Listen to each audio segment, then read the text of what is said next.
Rector at Tel Aviv University, which translates into Provost here in the United States. He's the sole Eisenberg Chair for East Asian Affairs at Tel Aviv University. One of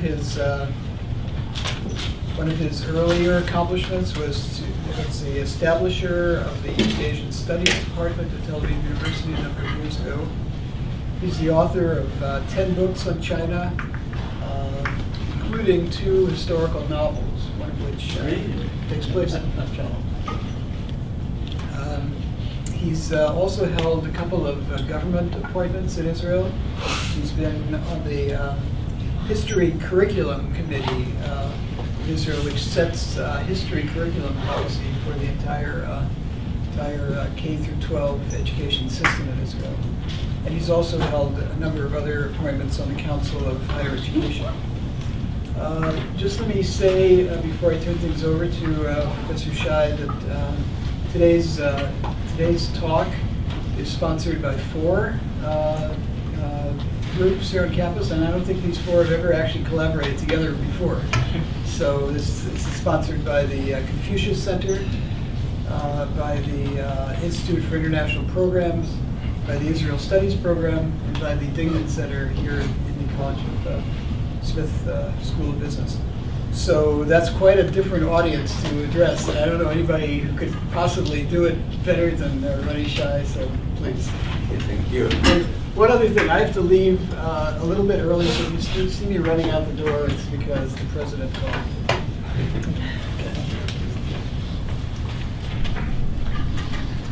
Great. Good morning. I'm delighted to be here really with among friends and colleagues. In fact, I mean, 2 good friends here, Yoram Perry, Professor Yoram Perry and Jonathan. We know each other for ages really by now, I must say. Even they are so young, but still. I have given here a talk about in the Israeli Center or the Jewish Center previously on the question of teaching history in Israel, which is a very loaded subject because it's very political, it's very sensitive, and I happen to be the chairman of this committee for some years. It was quite a task. So in fact I deal with both Israel and China, and in the case of China I've written about the origins of the Second World War in China, which is neglected to a great extent in the West because everyone looks at it from a very Eurocentric point of view. And the Second World War, and later on the question of the fate of foreign firms after the war. And I've completed now a book on a totally different subject, and that's the biography of Zhang Xiaoliang. And I'm using his new documents, oral history, and the new material which came about. And it's quite a daring thing because I'm not Chinese, as you can see, even though some people say that my eyes look Chinese, but I am, I try to illuminate this whole question of Zhang Xiaoliang from a different angle. And this book is going to be published by both Macmillan in London, but the interesting thing is that the PLA publishing house is taking it. And they are going to have some problems with that, but probably they will know how to deal with it. They'll put an asterisk, they said, wherever they disagree with me, but they will let the text go through. Now, this morning, I would like to talk about this triangle of Israel, China, and the United States from various aspects, really, and I'll try to throw some light on a point here and there, and then we can have a discussion and we can elaborate a little bit more. On the whole, assessing China's future prospects, we find 2 contradictory views in the professional academic literature, a pessimistic one and an optimistic one. Following the outbreak of the world financial crisis in September 2008 and various other market crises, such as that of the summer of 2011, the pessimistic commentators, and always the pessimistic ones are more interesting, more challenging than the optimistic. The pessimistic commentator expressed the view that China's exports were in dire straits, and that real property growth did not actually occur, and that in order to compensate for these two lapses, the Chinese government was playing an ever-growing role in the country's economy. This somewhat discouraging analysis was added to, and in fact compatible with, a similar pre-crisis analysis which concluded that China had already gone beyond its impressive yet conjectural development prosperity limits, and was therefore on the threshold of an economic standstill, unlike what we used to hear every day. There is also a certain concern that a financial credit bubble is in the process of being developed in China. One can, of course, develop and elaborate more on what may be termed the collapse of China theory. This theory is based on Gordon Chang's book, which came out a decade ago, which was entitled The Coming Collapse of China. And this book argues that while a case can indeed be made that China would dominate China and has necessary potential and vision to achieve that goal, it is in fact a paper dragon on the verge of collapse. Now, I will not tire you, but he's talking about corruption, he's talking about armies of unemployed, he's talking about the cost-effective, non-cost-effective state-owned enterprises, the SOEs. He talks about the banks and with their non-performing loans, and so on and so forth. And these pessimistic predictions, even though they haven't materialized in the past decade, and nonetheless, Gordon Chang's thesis is very much with us, and continues to embrace quite a few circles. Now, one can go on and on, because in the academic literature we find a lot on this. In fact, this year, 2011, Nouriel Roubini, nicknamed the financial markets Prince of Darkness, who predicted the 2008 financial crisis, criticized China's infrastructure project, which in his opinion were completely uncalled for in a country that at that level of economic development. And he likewise predicted that China's overinvestment would prove deflationary, both domestically and globally. And that once increased fixed investments becomes impossible, most likely after 2013, China will undergo a sharp slowdown. And he's talking about the 150 million rural workers who have been drifting between the villages and the cities, and other things that many of you know. This year, just 2 or 3 months ago, a new book came out by Carl Walter and Fraser Howey, which they entitled Red Capitalism, the Fragile Financial Foundation of China's Extraordinary Rise. And these two authors have likewise expressed a skeptical view concerning China's future. Their thesis argues that China's economy is no different from any other. There aren't any miracles here. The reason China has managed to survive the global financial crisis had to do with the fact that the Chinese financial system is closed, off in fact from the world, and we know it, and doesn't expose itself to international capital markets. China's financial system is so designed as not to allow anyone to take a position opposite to that of the government.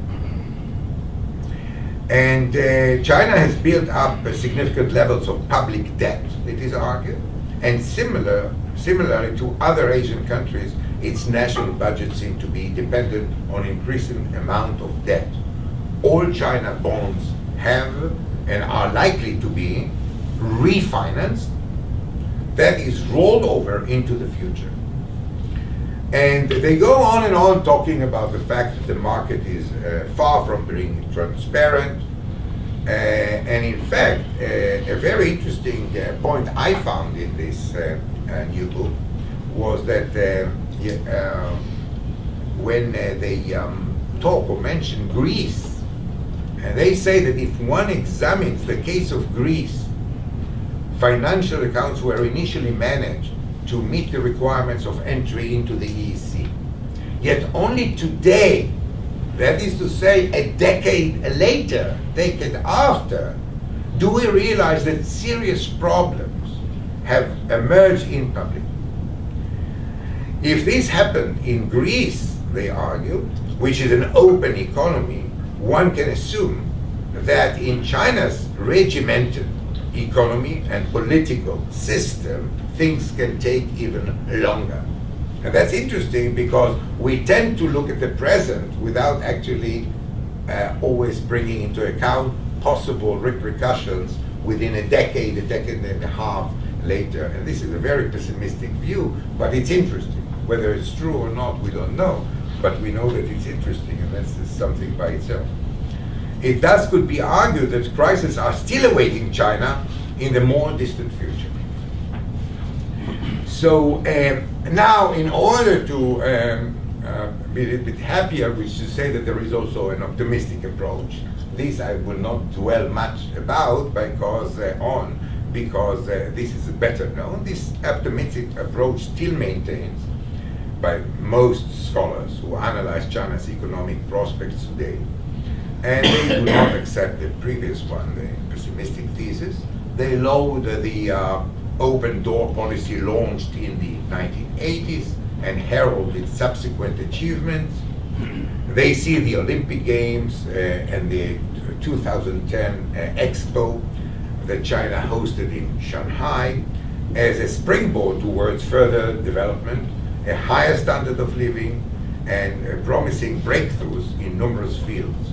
According to these optimistic China watchers, future prospects are really guaranteed. Now, I will not go into that because it's a little bit better known thesis. However, I would like to put these things quite clearly. And then I would like to pose the question, what is the relevance of these rather brief and to an extent speculative academic debate over China's future to do with Israel or related to Israel's foreign policy, perhaps even to its wider strategic long-range planning? Are Sino-Israeli relations part of this calculation? I will argue that indeed this is the case. I will argue that if China enhances its success story in the coming decades, successfully and relatively rapidly overcomes the negative effects of the financial, economic, commercial world crisis, and emerges as an even stronger major power in the global arena, Jerusalem's future relations with China should incorporate a new and perhaps less traditional assessment. Maybe I should mark here that in fact I wrote this paper for our strategic institute at Tel Aviv University and went against to some extent the views taken by our officers or officials at the ministry, and as I shall explain in the course of this talk. And in fact, we should look at China differently. This is certainly so if, as Immanuel Wallerstein and many historians and political scientists have recently argued, the United States is in a geopolitical decline economically, politically, and even militarily. So this is a thing that everybody talks about. As a historian, I know that not always do we see things as they are, because if I look at the British Empire, for example, it took about 5 decades or even more from the moment, let's say, if I ask someone when did the British Empire decline or collapse, many people will talk about the Second World War or the Suez Campaign or whatever. But if we look into the documentation, we find that already in 1902, let's say, with the Committee of Imperial Defense and other elements which I will not go into, one could have sensed the beginning of the decline. Let's say one example I'll give is the decision to go from what the British called the 2-power standard plus to the 1-power standard plus. That is to say, while they forced themselves actually to compete and actually win any war battles, etc., or confrontations with any other 2 powers, that is to say, with the United States, Japan, and so on. This is the 2-power standard plus. In 1902, it is decided to be much more modest in view of economic and international situations and launch the 1-power standard plus. This decision was taken rationally in 1902. We feel it, and when we analyze the history of the British Empire, and the results are much, much later. So I'm just saying that maybe I'm wrong, but I would like to point this thing out. Indeed, now in 2011, it's quite clear that the United States has become increasingly entangled. I don't need to elaborate on this here, in its own economic morass, the huge budget deficit and other elements which you probably know better than I do. So, let us remind ourselves that contrary to the situation in America in mid-September 2011, China was asked by Italy, following Spain, Greece, Portugal, and Hungary, to buy some of its bonds in order to survive. Now, the latest thing really has to do with Italy, and there is a very interesting debate going in Italy concerning this very gesture, this very initiative. And that China is supposed to help stabilize Italy's own market as well as the global market. And in other words, China is in a way paving the road towards taking over US traditional role as the economic savior of the world. Who could have imagined such reality a decade or a decade and a half ago? And it's unbelievable because every day now you read, and I can elaborate on this much more, Europe is courting China, and turns back to the United States in this respect and turning to China. And what we see, what the Chinese purchase, I will talk about what they do in Israel later on, and how they get very much involved in European economics, monetary policies, etc. And this is something very small. It starts very modestly, shall we say. And since the Eurocentric attitude towards China is that, in fact, it's sort of condescending still among many circles, they say this is not a serious matter. This is an episode. But these episodes actually accumulate, and something is going on. Something is going on, no doubt about it. In light of this situation, it seems quite obvious that the United States cannot expect to dictate its political line to China. This is quite clear now, and undoubtedly crucial. And in fact, we can see it almost every day. I mean, this is quite clear. Now, let me say a word about what I would describe, or what political science talk about, the soft power. In fact, China is taking a totally different line. And again, we tend to adopt or to utilize our linear sort of thinking in many aspects, both militarily, but this is, let's say, passé, but also economically, while the Chinese have simply totally different attitude as to how to go about things. And just like the guerrilla warfare or Mao Zedong's thought and other things that we know from the past, people can understand it intellectually, but do not actually internalize it and do not act accordingly. And the Chinese nowadays make constant use of this strategy, what I call the soft power, to enhance and advance their national goals. And by soft power, one can mean, let's say, in this context, cultural diplomacy, public diplomacy, financial aid of sorts. In other words, what we are talking about is a very persistent and consistent instrument used and aimed at creating a softer, more moderate image of China, because China suffers from, shall we say, problems as far as its image is concerned, and do away with criticisms related to China's sour image or critical image altogether in relation to its human rights, for example, but in other respects as well.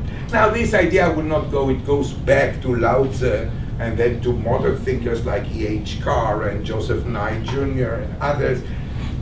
But the Chinese concept of friendly and good neighborly, Munching Hall, benevolence towards partnerships and neighbors and so on, the idea of enriching, harmonizing, and reassuring the neighbor, and so on and so forth, are all of the same line.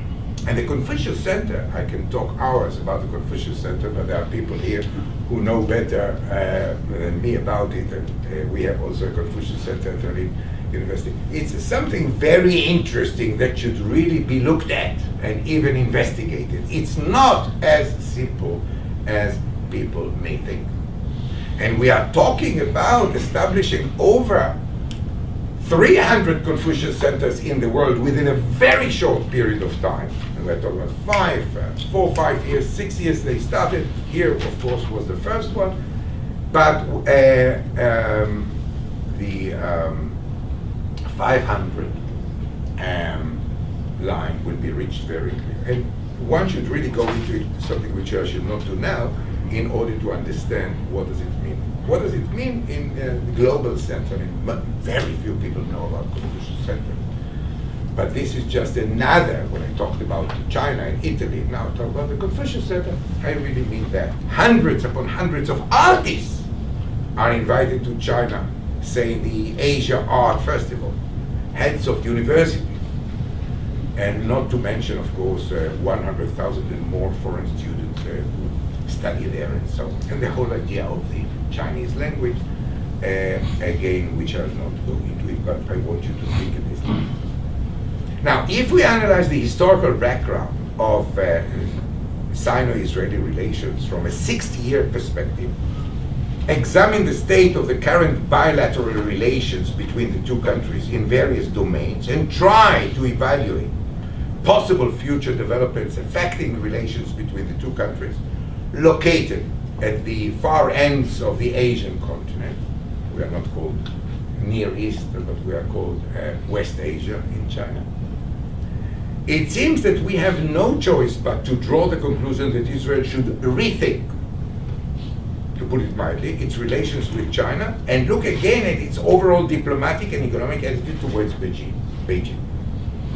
In some respects, Beijing has even intimidated, this I said about the United States. I am reminded by that because, and see how it has expanded to South America, Saudi Arabia, Iran, and so on, and the Middle East, which, and I'll come to that later on.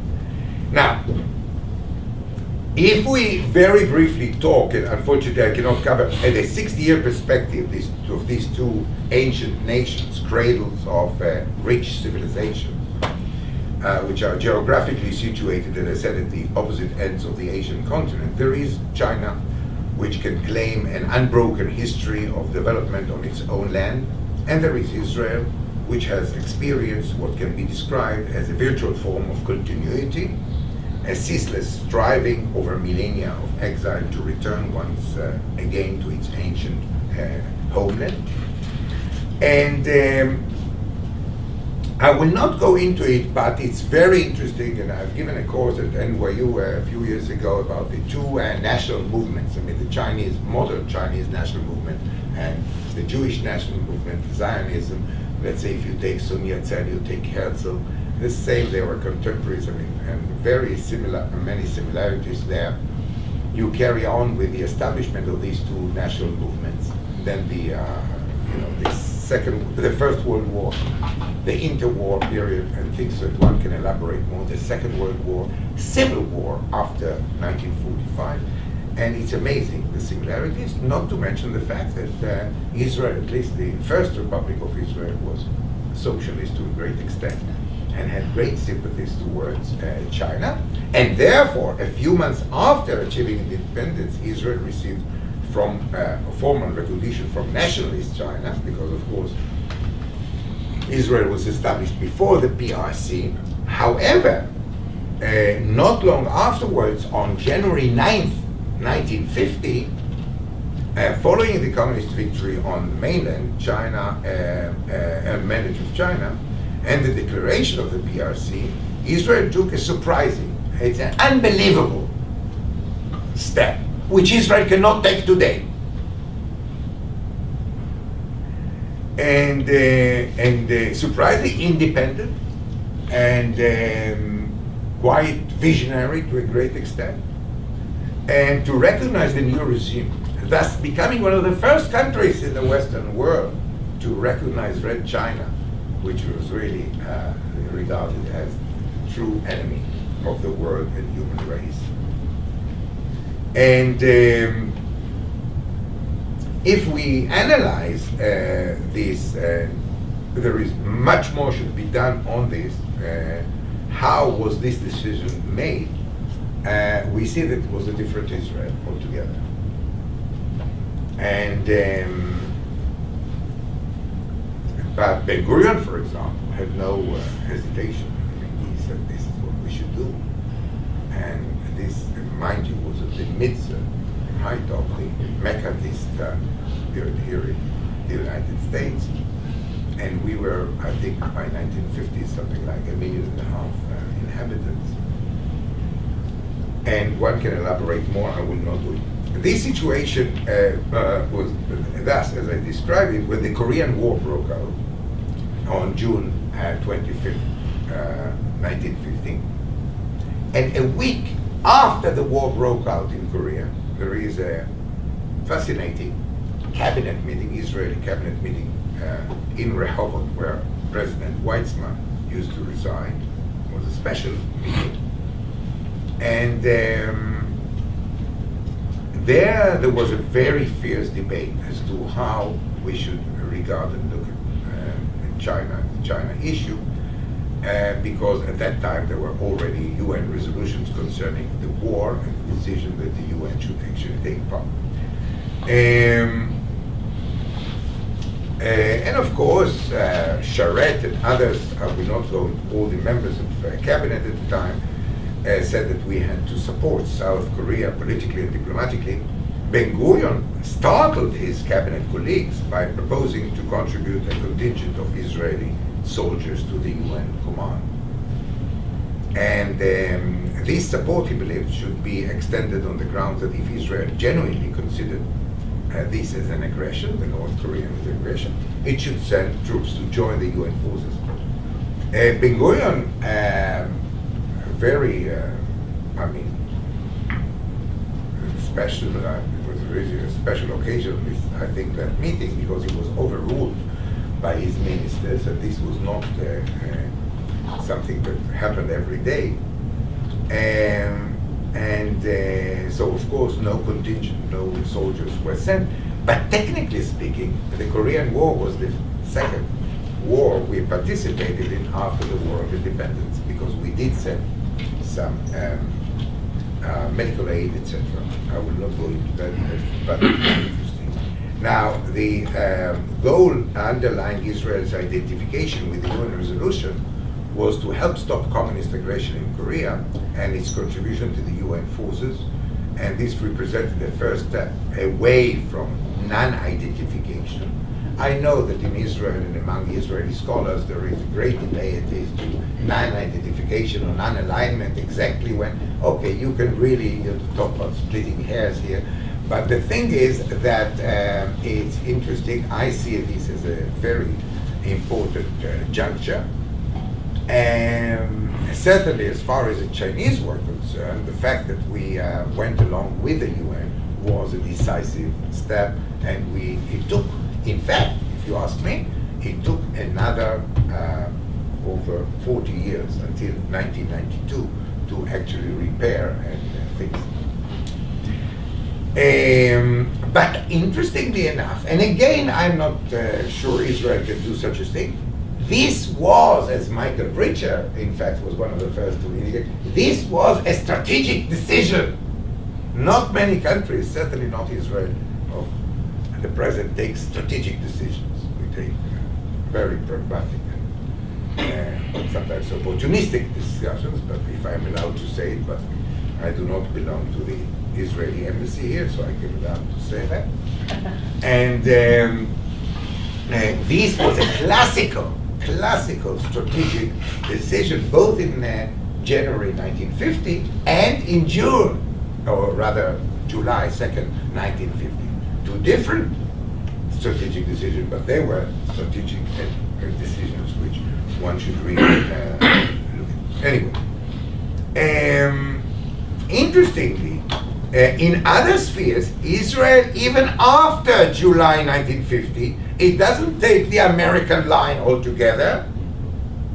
It continues and maintains its earlier pre-Korean War policy towards the PRC. In other words, it supports the PRC, supports it throughout the years, and in fact decades, despite the fact that no relations were created, I mean formal relations between the two countries. So again, it was a very ideological line that Israel took and persistently took, taking throughout the Now, in the years 53, 55, one can talk about non-relations. There was an attempt, I would just mention very briefly, by David Cohen, who was assigned as our ambassador to Burma. He met the ambassador, PRC's ambassador Yao Jung-min, and also joined line. And he tried, and here he became really a sort of an opposition. He was against Ben-Gurion, Abba Eban, and others, to actually force the idea that Israel should pursue its pro-PRC line. There was a commercial mission which went there, and so on. But this line actually failed altogether. It was too feeble, and also the United States became much more important in Israel's life. Now, and not to mention, I'll just mention very quickly the idea, of course, of the Bandung Conference and the Bogor Bandung Conference of April 55 and the Bogor Preparatory Conference of December 1954, and there I think the Chinese got less and less interested. They were much more interested to take the pro-Arab and pro-Third World line. Now, and then we have the Suez War, which didn't help much, and I will not talk about it. It's quite clear. But after that, in fact, what Hakohen wanted to pursue, what one can call the even-handedness in favor of the Western, this idea, it failed, and we totally find ourselves in the other camp. Now, throughout the period up to, I will say a few things up to 1979, in fact, we can talk about non-relations, and I've published an article about the two communist parties, the Israeli Communist and the Kuomintang, the Chinese Communist Party, the relations between them in those years of the 50s, the 60s, and the 70s. Very interesting. However, I would just say very briefly, my conclusion is that they did not serve as a bridge. Very often there was the idea that communist parties in two different countries where there are no relations and so on, these communist parties can serve as a bridge. This did not happen. Not to mention the fact that we did not like, the Israeli communists did not like the Chinese line, Mao's line of the Great Leap Forward, and so on. They thought it was primitive communism. In fact, we had one activist in the Israeli Communist Party by the name of Sasha Chenin, who went to China in 1960. And when he saw the upheaval and the problems created by the Great Leap Forward, he demanded just to leave China outright, and he cut short his visit there. He said, "This is not communism. I'm not interested in that," and there was a total break. But this is a separate story. Now, the other milestone, really, which I would like to mention briefly, is 1979. It's not a question of Sadat and what happened in the Middle East, which people are aware of. It is the Sino-Vietnamese War. The Sino-Vietnamese War was one of the important signposts in the saga and the story of Israel relations with China. Why? In short, I would say that the Chinese were not faring very well. I'm not going into the origins of that war, etc. But in the battlefield, one can it's quite agreed now that the Chinese were doing quite badly, and they were quite worried about it. And what they needed Soviet-made arms. They needed know-how concerning this line of Soviet production in military arms. And of course, because of the rift between the Soviet Union and China, they couldn't get it anywhere, nor could they get it in the Soviet Union or in Eastern Europe, where in fact countries were not allowed to actually have any connection with China, which was considered a traitor and so on. Now, the only part, and there was no point to go to turn to Western countries, because you could get chieftain tanks from the Brits, or you could take Leopard tanks from the Germans, but then it would have required changing the whole system of the military hardware in China, not to mention the political strings attached.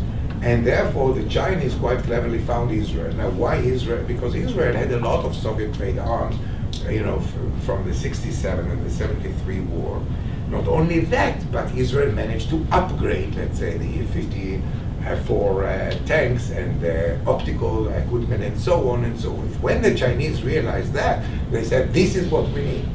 And then we start, this is 1979, the Sino-Vietnamese War is something that hasn't been looked at in the research, but and it sounds so far and so unrelated, but it is so important. And this is how, in fact, let's say, Eisenberg, I hold, as Jonathan said, the chair of Eisenberg, but you shouldn't worry, he didn't give any money when he was alive, it was only afterwards. But he got into China, and this is a very interesting thing. He was a cosmopolitan Jew who was a story by himself, which one can talk for hours about, and he was really very instrumental. He was doing a good Zionist work, plus 20%, as they used to say about Cecil Rhodes, who was very idealistic, plus 20%. And he was doing very well. And so did Israel and China in this decade where we had sort of hidden and latent relations, let's say between 79, 80 and so on until 1992. Again, very interesting period. When we talk about the post-92, after the establishment of relations, this is really a fantastic story, because the Chinese, all of a sudden discover Israel. The Chinese, you see, they have it's fantastic. Again, you have to think in different terms. First of all, we talk in an biblical society. We are so used to talk about biblical societies. But Chinese are abiblical, and it's very good, at least for Israel, to deal with abiblical societies, because all the residue and all the connections and the past histories and so forth are not there. This is one thing. Secondly, the Chinese think that the Jews are clever people. Hansun meaning Chinese, and they, of course, would mention Marx, Engels, and of course Kissinger, not to mention, of course, Einstein. Now, these were the true diplomats of Israel in China. And also one thing is that if you talk about the protocol of the Elders of Zion, I mean, both Japanese and Chinese like this protocol very much. They say, indeed, if the Jews control everything, we must join them. They are very clever. And we should actually take. So in effect, there was a popularity of the protocol of the Atlas of Zion in Japan during the 1930s. And in China later on.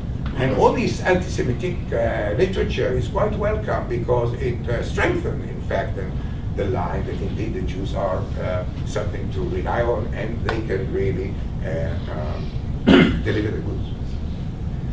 So then we see throughout this period, we see a very thriving, trade, whether we talk about various technologies, the optical, chemical, communication, medical optics, agriculture, and so on and so forth, and the list is really quite long. And in fact, we see the trade, let's say, nowadays we're talking about around 8 billion. The only snag there is that the proportion of Chinese imports into Israel or exports, their proportion is growing. So in fact, our exports to China remain the same. The thing is, the reason is that we do not include arms deals. This was kept secret and we don't know it as far as statistics go. So we don't know exactly what it measured really and what role it played, but we are talking about regular trade. They were interested in energy technology and so on, and we can talk about it in different time in the question period. At times, Israel was China's second largest arms supplier after Russia.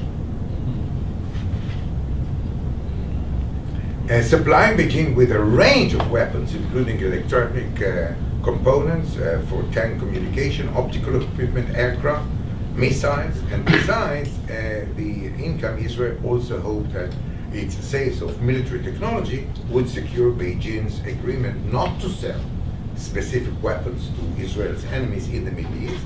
However, this did not work, and also this honeymoon, so to speak, between Israel and China created a considerable strain on American-Israeli relations, especially since Israel received more American aid than any other country.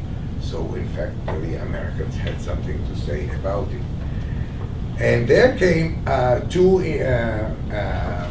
affairs that again one can talk hours about them. One was the Falcon, which was the Israeli AWACS, which we tried to sell the Chinese, and they originally ordered 7 pieces like that, and each piece was about $250 million. And we could really use the money, there was no question about it, and we promised, we signed everything. The Americans said, don't do it, we are against it. But it's good that in Israel people don't understand English so well when they don't. So, in fact, we carried on and we signed contracts and everything, and the Chinese invested a lot of money in infrastructure, and technicians came to Israel in this respect, and so. And even Zhao Zemin actually came to Israel for a week. I said, there is nothing to do in Israel a week. But he will spend the week there. They took him wherever possible, to a kibbutz, to lit Shabbat candles in wherever, and to float in the Dead Sea, and so he had a good time. But the thing is that on the whole, he really expected, and Barak, the Prime Minister, promised, they said, you just rely on me. I mean, this is a matter which is, agreed upon and fixed that you pay. They paid the whole amount for the first piece. And only then did the Americans said, we say in Chinese, we have simplified characters, but in China, the Americans use a more simple English. So then the Israeli government understood what it hadn't understood before, that the Americans, Washington, was very much against it, and we canceled these things.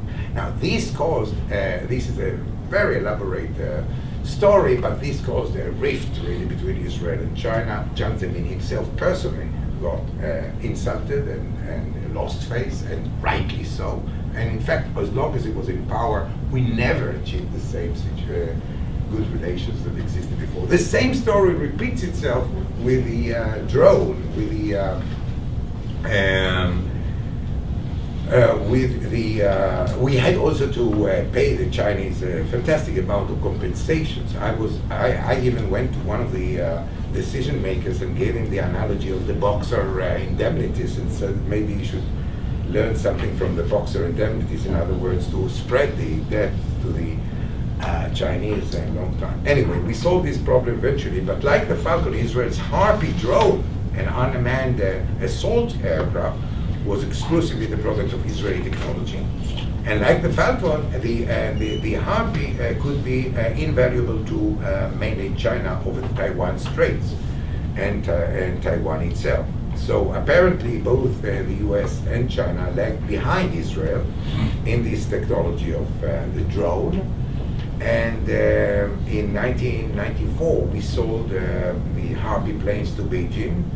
And in the contract, we also undertook to service and repair the drones.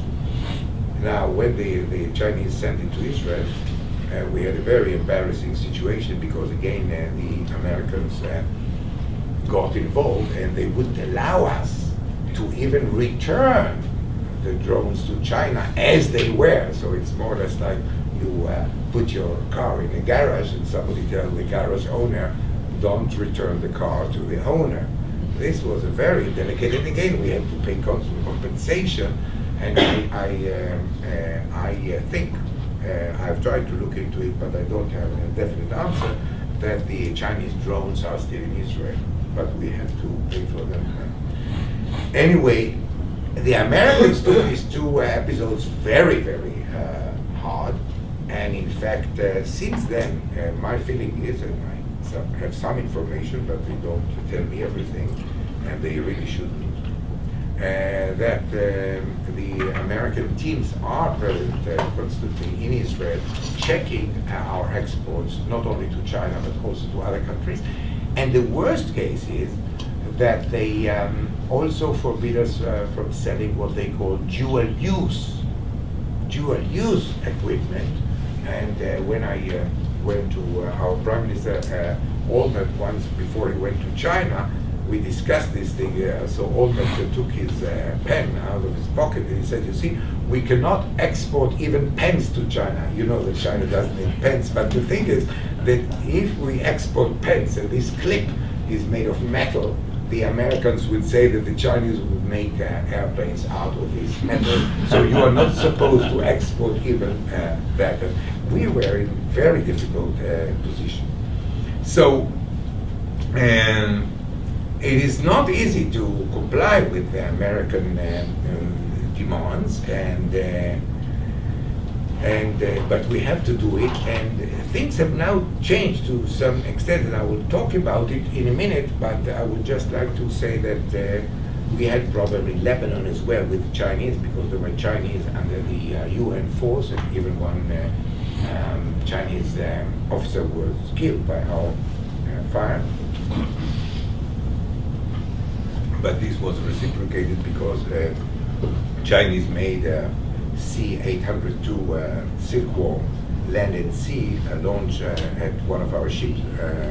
Khanid actually killed 4 of our soldiers on the same war. So in fact there was even an incident where Chinese killed, or at least Chinese missile killed Israelis, and the Israelis killed one Chinese officer.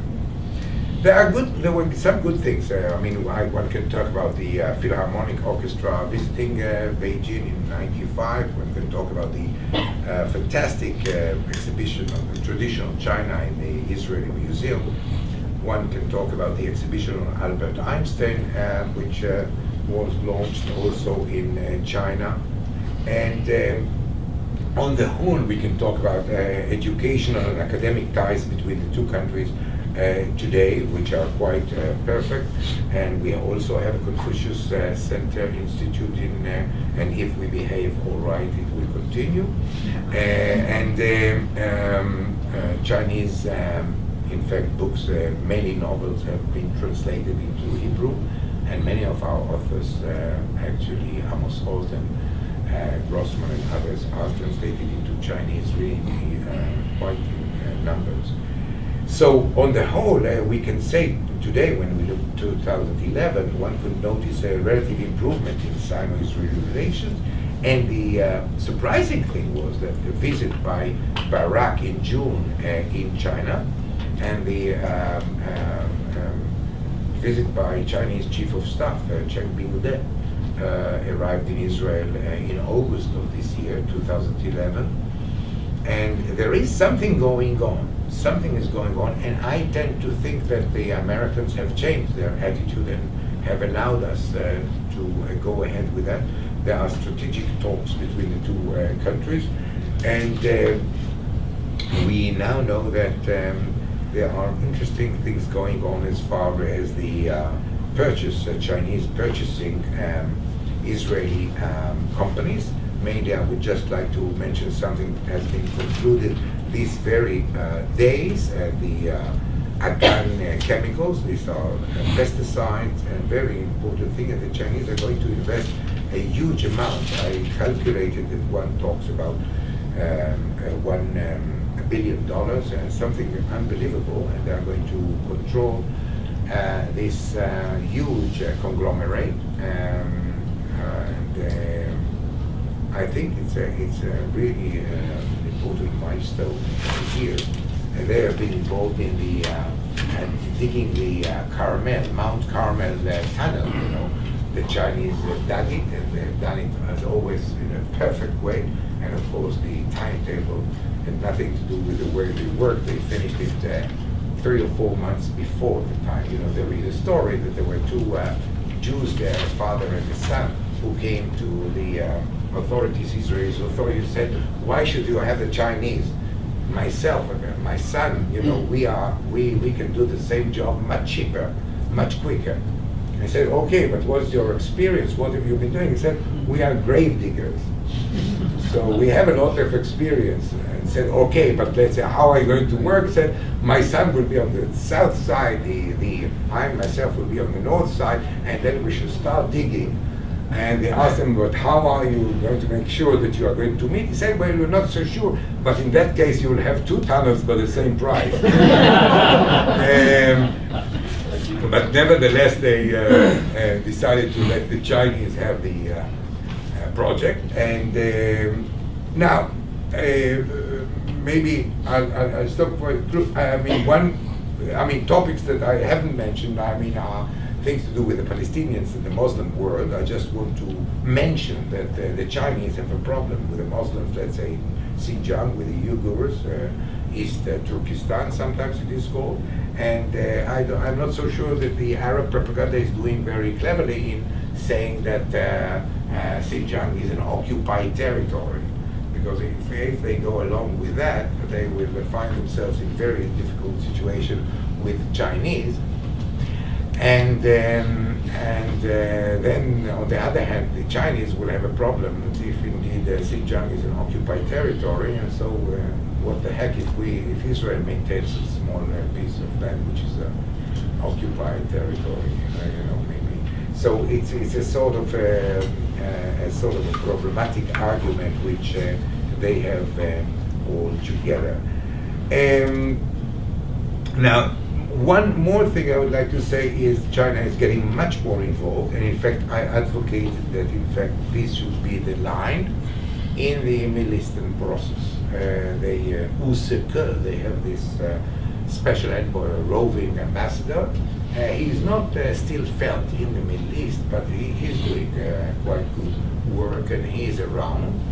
And I don't know, I feel that maybe the Chinese should be a little bit more involved in that, because then at least they can see our views a little bit better. On the whole, as I see it, and here I will conclude, I'll say that the Chinese line is the following. First of all, the parties should resolve the problems by themselves. This is the first step. They would like to see that. If not, then they think of a regional arrangement that should be solved. I don't know again if this can be materialized. If not, then they think about the UN, where China itself is involved. And if that won't work, they would like to see the powers get involved in the process. And I have no doubt, that in fact this will be the case. On the whole, I would just like to say that the Chinese, my main assumption, at least of this study, are the following. First of all, one, that China doesn't see its impressive achievements in building production, trade boom, etc., as final goals, but rather as steps on road to new heights. In other words, they are going to translate the economic and commercial and financial, just remember, the reserves that they have, etc., to other ends. And then the rise and development that they talk about will be nourished by the reserves they have and by their success. And I see a competition coming again between the United States and China. The crisis has actually lowered the tension to a great extent in 2008, then again in the crisis which came afterwards, even 2011. But strategically, there is no other way, because in fact the resources, the raw materials are in fact limited in this globe and this world, and it's not something that one can ignore. And as we have seen, the Chinese were very adamant in achieving all this, and sort of an economic clash with the United States is quite apparent, almost deterministically. Now, the United States has a problem. We talked about it. You know much more about it. Obama, we thought, would have a different line towards Israel. I still think that eventually there will be a different line towards Israel, simply because of the objective difficulties that the United States may have. But here I may be wrong, and I much rather predict the past than the future. But among my conclusions in this respect, I would say that in the light of the likely emergence, albeit in a new fashion, of a bi- or multipolar international system in which the United States and China will be the main actors, Jerusalem should reassess its overall China policy, despite China's consistent attitude towards Iran and Syria. And we know China's view in this respect. However, it's interesting to note that this Agan chemical transaction, which has just been signed, shows that in fact China takes simultaneously two parallel tracks. At the same time it can have its views vis-a-vis Iran or Syria and the Arab world, and on the other hand, as far as materials are concerned, or good transactions such as chemicals and know-how, etc., they will go along with Israel. We should try and expand and increase exports of civilian products to the PRC. We have a problem with dual-use characteristics, as I said, but maybe there will be a change there. But in light of this situation which I described, I thought that Israel should rather look at differently at the relations with China, and not only think in terms of maintaining or servicing its diplomatic relations with China. And this is what we have been doing up to now. We opened a new consulate general in Guangzhou, and apparently a new one is going to be opened in Chengdu. But something much more fundamental should be done. I'll stop here, and then if there are any questions, I'll be delighted. Thank you.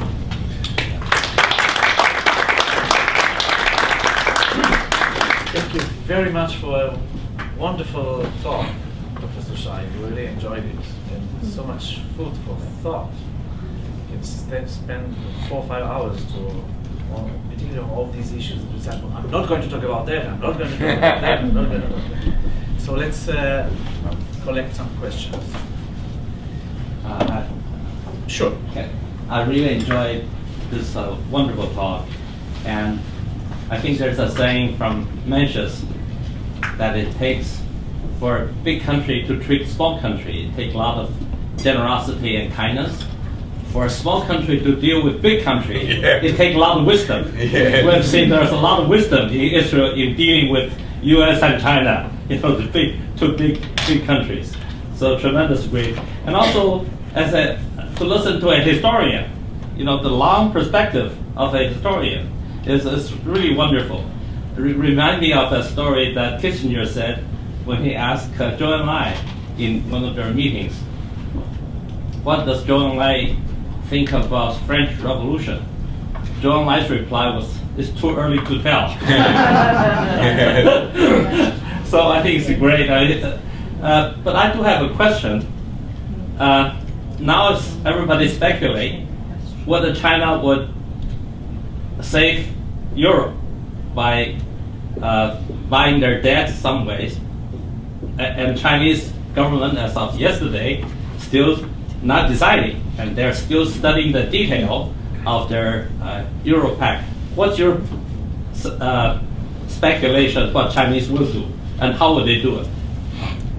I think the Chinese will go ahead eventually. This is my feeling. They will be very cautious, and they will play all the cards before they do it, And it won't be easy for the European countries because they will keep them in suspense.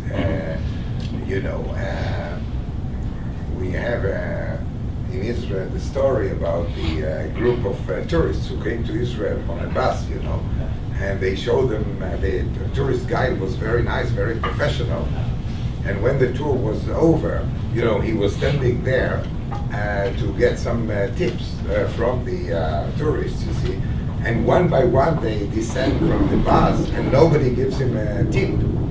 And then, when the 39th passenger goes by, he has given up. But then somebody, the 40th person, gives him a fantastic amount of money as tip. He said, I don't know what you have done to Jesus Christ, I don't know whether you crucified him, but you certainly tortured him. In other words, the Chinese are going to do the same thing. I think that eventually they will go about it. I'll tell you why. Because first of all, there is a tendency now of the Chinese to actually move their money, from, or at least part thereof, from the dollar base to the euro. And they want really this basket to be much more, colorful, shall we say. And I think they know they depend on the American market as well because and monetary system. But they do want, like with oil, I haven't talked about oil because I know that everybody's talking about oil, and a lot of information can be found in the net. One of the problems I had preparing this lecture is really not to tell you things which one can find in the net. Because information you can find. How do they get the oil? Where do they get it from, etc. But the interesting thing is that they try to spread, the thing. And people don't understand, why do they need Iran? They can do without Iran, as far as oil is concerned. Because Saudi Arabia can provide all the oil that Iran, let's say Iran, we're talking about 12%, let's say, of what the Chinese need. And these 12% can be purchased somewhere else. This is not the end of the world, really. But the philosophy there is to be very clever, very wise, and actually distribute this thing and spread it, and rather than having... So I think this is one reason. And with the reserves, it's very nice to have the reserves, but you have to do something about it. Now, they cannot invest these reserves in China itself because it will cause inflation, and yuan will float, etc. And they have a problem there. So the reserves, at least those people who have no money can always comfort themselves that people who have money have a lot of problems. And this is the case with the Chinese. So going and investing in Italy and in other places is very wise, and this can be a leverage for what I called earlier on the soft power strategy. So in fact, they will let the Italians, they will go ahead and help them, and so will be, I think, the case with Portugal, Spain, and so on. And maybe the only solution out of the deep crisis in Europe can be China, because you know that Germany and France are not very keen on solving the thing, and also they have a problem with their own rank and file in those respective countries. Thank you. Could you please take a few minutes to comment on the state of education in Israel about China, both in terms of university level studies in Jerusalem, Haifa, and Tel Aviv on the one hand, and more broadly within the Israeli public, and on the other hand, education in China about Israel, and I'm aware of some of it, but you might be able to provide everyone with a broader overview as well as your own perspective. There is a great interest in Israel on China. We have at the moment 4 departments, in fact 3.5 departments, which actually deal with East Asia and with China. The biggest one, and I think the best one, because our objective here is Tel Aviv University. We have got 700 students who take the course, or let's say the degree in East Asian Studies at Tel Aviv, and 700. And on top of that, we have got another 1,000 from the campus who come and attend classes on China, and to some extent on Japan. About 350, I would say, students are currently taking Chinese language in Tel Aviv. Now, the second largest department is Jerusalem, where you have about 200, I might be wrong here, or maybe, but this is more or less the order of things. And at Haifa too, they have another 200 or so. So it's unbelievable. And in Bar Ilan, they started a course. It's not yet something for a degree. But in order to make sense, I always say that, and especially there are people here who deal with Israeli studies. In Israel, we don't have Israeli studies. And the question is, how you define Israeli studies? Because on the one hand, you can say that everything is Israeli studies because we have a faculty of law, so they deal with Israeli law. They have a faculty or a department of sociology or political science and so on, and of course they deal with Israel. But if you define it differently, let's say if you look about the history of the state of Israel, then in comparison, let's say, to the 700 people we have on East Asia, we don't have even 7 students who deal with Israeli studies as such. The history of the state of Israel, we don't have 1% of it. And now, as for the other question, indeed, where are Israeli studies flourishing? They flourish in America, Canada, and China. And in America, I don't need to tell you. And Canada, of course, also they have departments and programs. In China, there are about 6 or 7 centers dealing. There they mix it with Jewish and Israeli studies at the same time. But let's talk about the biggest ones are in Shandong and Dashur, yes, Jinan. And most Israelis don't know where Jinan is. They think it's a suburb of Netanya. But it is, in fact, we are talking about 120 million people who reside in this province. And Jinan is... Confucius' home province. Yes, and Confucius' home province, exactly. So, and then there is, of course, a Hebrew class in Beijing, and there are Israeli studies there, also in the academy. In both Beijing and Shanghai, and in Shanghai they have also both at the academy, Shanghai Academy of Social Sciences, and also in one of the universities, the language university they have. Then you have Harbin. Harbin also has a very thriving center for Israeli studies, and now there is one in Yunnan, and there are 1 or 2 more. And, Nanjing. in Munching certainly Shushin is there, yes, Munching. So it's very interesting that you can see this thing, and there is a great, and therefore I talked about translations of works, I talked about the orchestras, I talked about exhibition, and so on and so forth. The only hitch we had once was with the Einstein. I mentioned the Einstein exhibition. You know that the rights for the Einstein's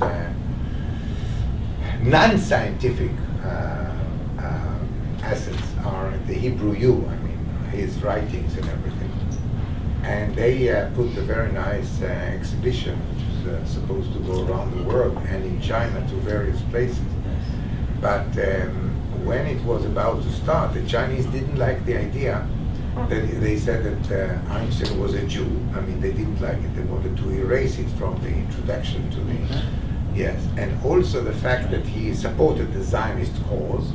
And the third one was that Ben-Gurion offered him the presidency of the state. So they demanded that these three facts would actually be deleted from, you know, in the exhibition. You have always a sort of a front page where you introduce the.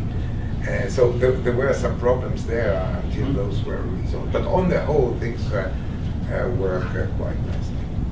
Thank you. Yes, please. I have a question. The West, the colonial West, the imperial West, always went with an ideology. On top of everything else, there was always to say Christianity or education, whatever. The Saudis, when they help, they also try to say Islam. So there is also an ideology that accompanies the money. What do the Chinese sell? Or what do they try to propagate? Or what, do they have anything? Anything? Yes, certainly. This is exactly what I tried to say when I talked about the soft power. I mean, they have an agenda. I mean, again, I'm not sitting in their decision-making, cabinets or whatever. But one can actually look at it and try to understand it through their actions. And I, for one, for example, to deal with them as far as the Confucius Center in Israel, which is a tiny example. So you can see there is a certain idea there. It's not done really for, as a philanthropic action alone. I don't think. I'm sorry to say it, maybe I'm wrong, but this is my feeling. Now, what do they want to achieve? They want to achieve and to translate, this is what I said earlier on, they want to translate their economic and commercial achievements, the reserves that they have. Look, the United States, Europe, they go bankrupt as far as that. No reserves. The thing is, with the Chinese, it doesn't matter how much they earn, they save 50%.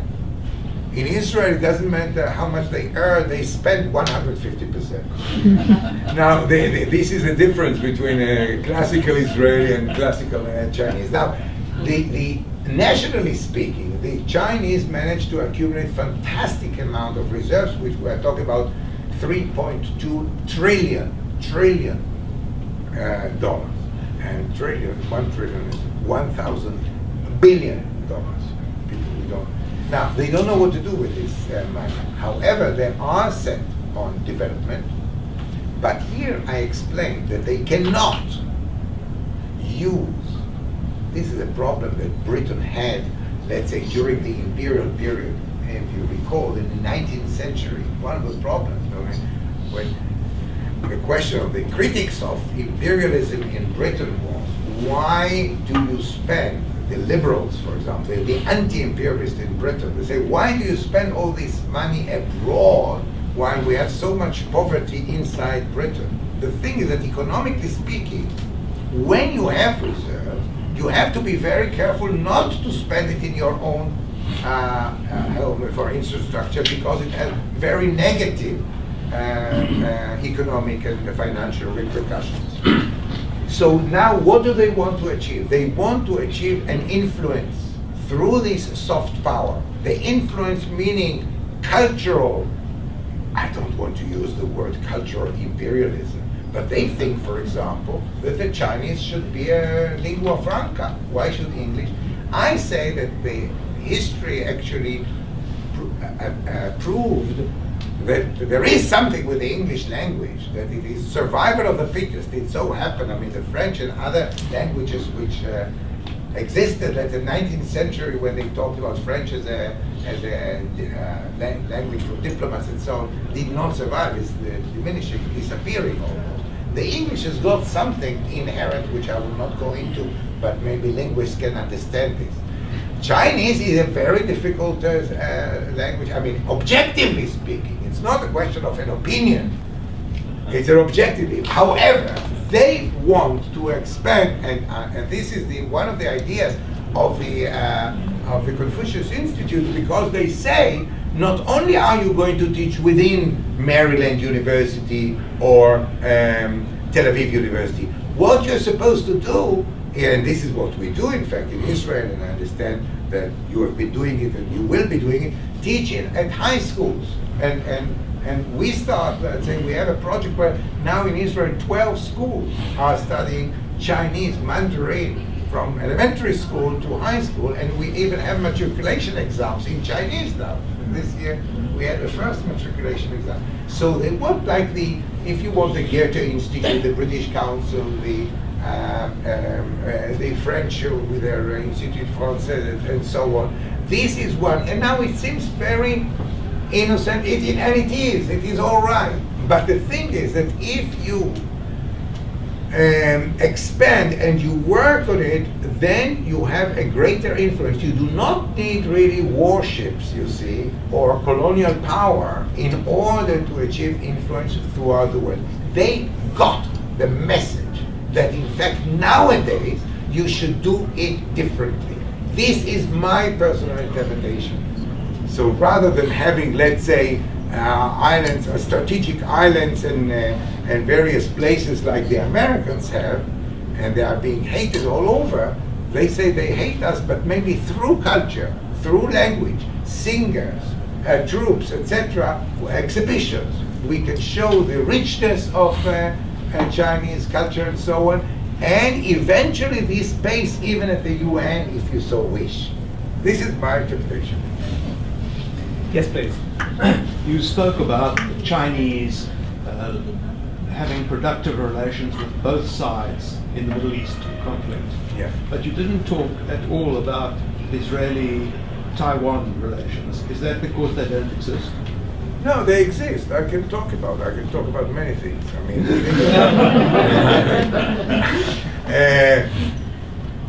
look, we had, in fact, Sun Yat-sen in April 1920, he wrote a letter to Ezra.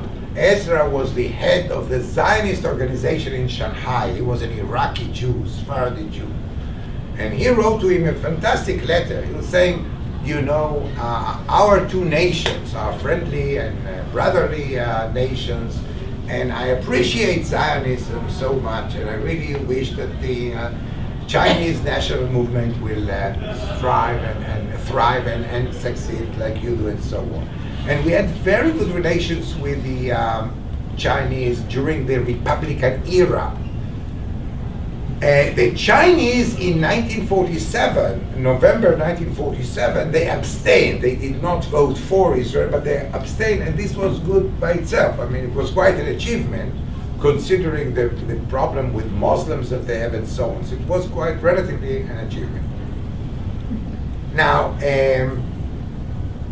when Israel was established in May 48, we carried on with our relations with nationalist China, Kuomintang. Now, and we had a consul general in Shanghai under the Kuomintang. As I explained, the military communists were successful, Israel switched. Now, I think that there were two reasons really for going with good relations with the nationalists and with the communists, because another thing I did not mention was the fact that 30,000 Jews actually managed to get a shelter in Shanghai during, the 1930s and during the war. Israel wanted all these Jews to come over to Palestine, and indeed we managed to achieve that.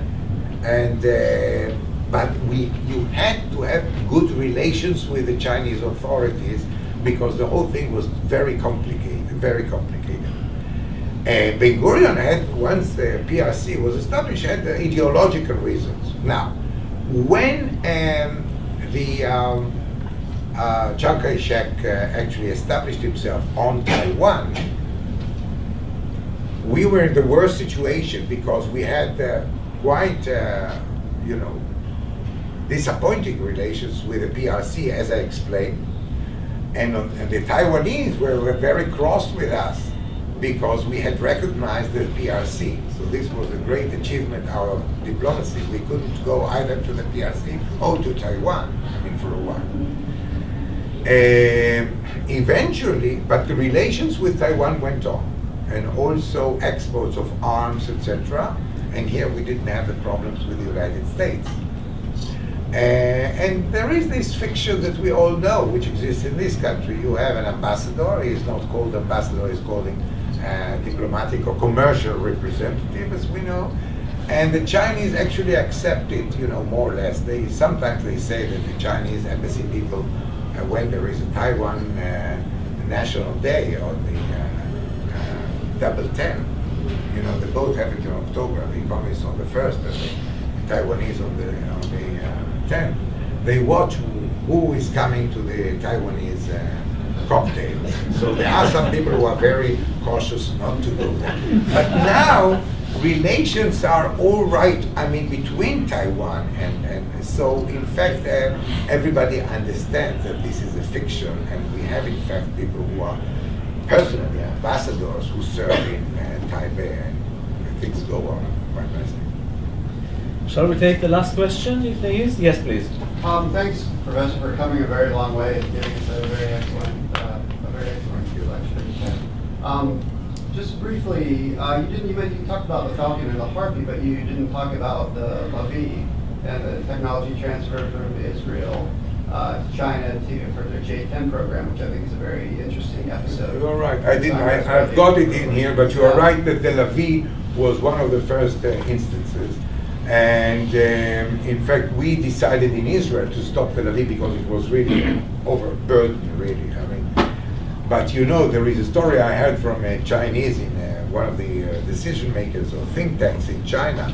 They said that the Americans told the Israelis, "No, you have misbehaved up to now.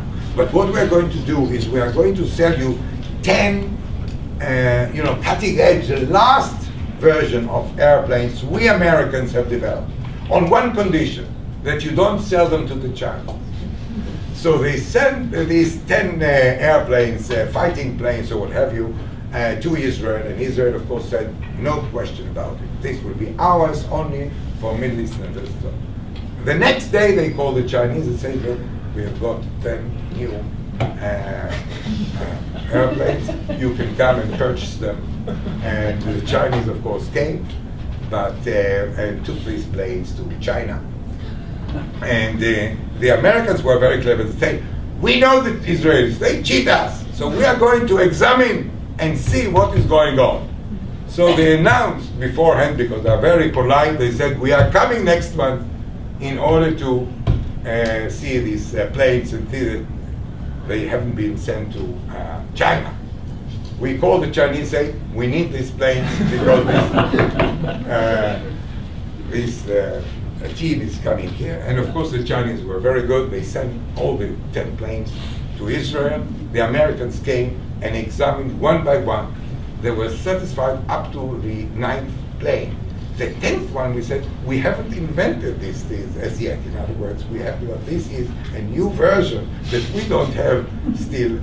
In other words, the Chinese and the Israelis upgraded this American plane, and the Americans did not understand why was it so different from the rest of the night? Now, the thing is that the Lavi and tanks, and we can talk about many things, not everything is open clear, but the Lavi was another fiasco, another problem. But I think it had to do with the debate, internal debate in Israel as well, because there was no consensus as to whether we can launch this thing. Thank you very much. I hope that this will be a beginning of a very interesting cooperation between Israel, United States, and China, and you will be our leader. Okay, thank you. Thank you, Yoram, so much.